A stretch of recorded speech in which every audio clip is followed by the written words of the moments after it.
కాపులము మేము మున్నూరు కాపులము, మన్నుల నుంచి అన్నము తీసే అన్నదాతలము, మేము అన్నదాతలము.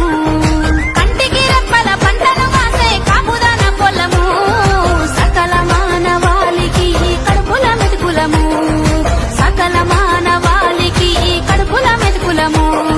మున్నూరు కాపులము మేము మున్నూరు కాపులము, మన్నుల నుంచి అన్నము తీసే అన్నదాతలము, మేము అన్నదాతలము. మేము హలాలం, వ్యవసాయమే మా జీవన